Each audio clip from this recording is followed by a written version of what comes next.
On souhaite trouver les extrémums de la fonction f de x qui est égale à x4 moins x3 plus 1. Pour cela, on calcule tout d'abord la dérivée f' de x, c'est 4x3 moins 3x2, et en factorisant par x2, on trouve x2 facteur de 4x moins 3. Donc, f' de x s'annule en x égale 0 ou x égale 3/4. Donc, il faut chercher les extrémums parmi ces deux valeurs.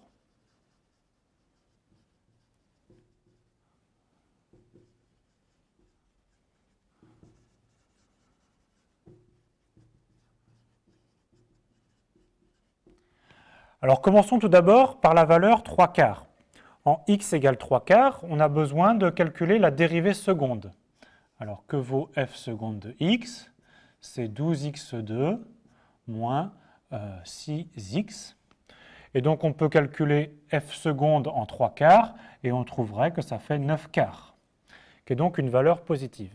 Ça veut dire qu'autour de 3/4, la fonction f seconde est positive et donc c'est la dérivée de f', ça veut dire que la fonction f' est une fonction strictement croissante autour de 3/4. Mais on sait que f' de 3/4, ça vaut 0. Ça veut dire que la fonction f', elle est négative avant 3/4 et positive après 3/4. Qu'est-ce que ça nous dit pour la fonction f? Avant 3/4, la dérivée est négative.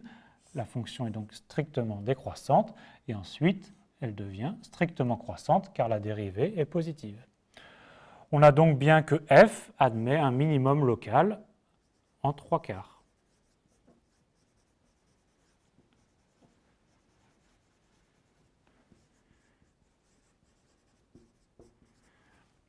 Alors en fait, le graphe de la fonction au voisinage de 3/4 se comporte un peu comme x2. Et on a bien un minimum local en 3/4. On souhaite faire la même chose pour l'étude en 0. Donc on commence par calculer f seconde de 0, mais malheureusement f seconde de 0 vaut 0. Donc on ne peut pas faire tout à fait la même chose. Alors on va calculer la dérivée troisième en 0, qui vaut moins 6. Et donc f tierce en 0 est négative, et dans un voisinage de 0, f tierce est négative. Ça nous donne des informations sur f seconde, qui est donc une fonction strictement décroissante autour de 0. Et comme elle vaut 0 en 0, ça veut dire qu'elle est positive avant, négative après. Ce qui nous donne à son tour des informations sur le comportement de f'. F' est tout d'abord croissante et ensuite, sa dérivée étant négative, elle est décroissante. Et on sait que f' de 0 vaut 0. Ça veut dire que f' est négative avant 0 et aussi négative après 0. Et donc maintenant, on en déduit que f est une fonction strictement décroissante et qui vaut 1 en 0. On conclut que f n'a ni maximum ni minimum en 0.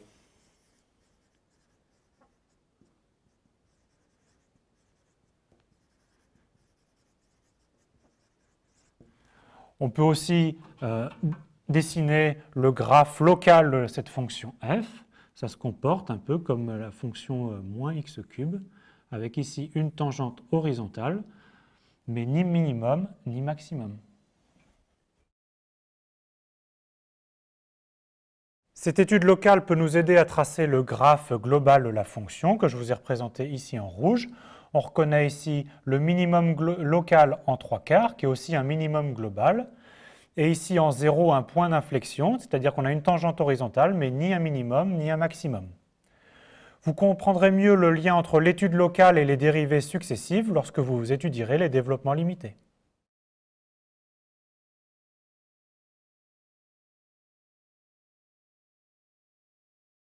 Voici un exercice concret. On considère un terrain de rugby et on se place sur la ligne de touche. Où doit-on se placer pour avoir un angle maximal pour tirer vers les buts?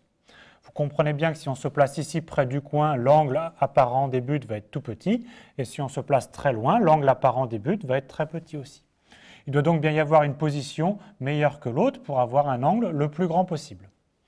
Alors vous pouvez décomposer ce problème en plusieurs étapes. La première étape, c'est de donner des noms aux paramètres.